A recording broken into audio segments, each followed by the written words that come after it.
Behind the scenes of history, where official biographers dare not venture, lies a truth that Maurice Leblanc never revealed. How did Arsène Lupin develop that prodigious talent for the art of disguise that made him the most formidable chameleon of the Belle Époque? It all began in childhood, at the Château de Gesvres, property of his maternal grandmother, Countess Cagliostro. This extraordinary woman, whose name alone evoked the mysteries of the Ancien Regime, had kept intact the castle's private theater, a vestige from an era when the aristocracy entertained themselves by performing comedy. Little Arsène, aged 7, discovered this dusty hall with its faded sets one day, and it was love at first sight. But it wasn't the stage that attracted him first. It was the dressing rooms. In these secret corners, he discovered trunks filled with costumes, wigs, false beards, and pots of dried makeup. The child spent entire hours transforming himself, fascinated by this magic that allowed him to become someone else. His grandmother, a former amateur actress who had known the salons of Versailles, watched these games with amused tenderness.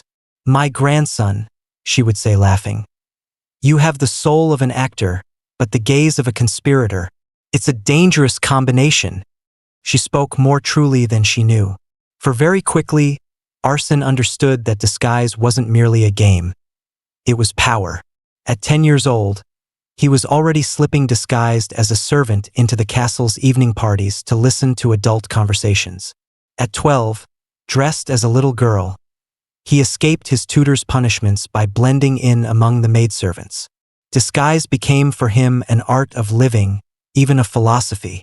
His talent was perfected through a chance encounter.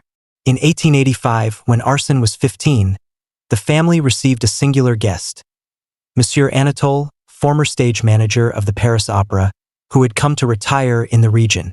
This secretive man, with fingers stained with white lead and piercing eyes, concealed a troubled past. He had been, it was said, the discreet accomplice in certain love intrigues of Parisian high society, providing costumes and makeup for clandestine meetings. Anatole immediately recognized the young man's exceptional gift. "Monsieur Arsène," he told him one evening, "you have what we call in the trade the transformist's eye. You don't just see a face, you see all the faces it can become." Thus began a secret and meticulous apprenticeship. Anatole taught Arsène the subtleties of metamorphosis, how to modify the shape of a nose with wax, how to age a look by redrawing the eyelids, how to transform a gait with a few discreet exercises. But above all, he revealed to him the ultimate secret. A perfect disguise doesn't just deceive the eyes, my young friend. It deceives the soul. You must become the other. Think like him. Breathe like him. This fundamental lesson explains why Lupin's disguises surpass simple physical imitation. When he transforms into an old librarian, he instantly acquires that particular myopia of one who has read too much, that way of tilting his head to hear better.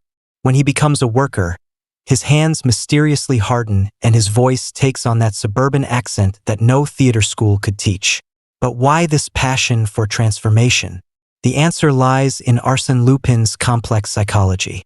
Illegitimate son of an unknown father, raised between a whimsical mother and an eccentric grandmother, he grew up without a stable masculine model. This absence of paternal reference drives him to explore all possible identities, as if he were searching in each disguise for the father he never had. Disguise also becomes his ironic response to social conventions. In a Belle Époque society obsessed with appearances and hierarchies, Lupin discovers that it's enough to change costume to change social class. This revelation fills him with sarcastic jubilation.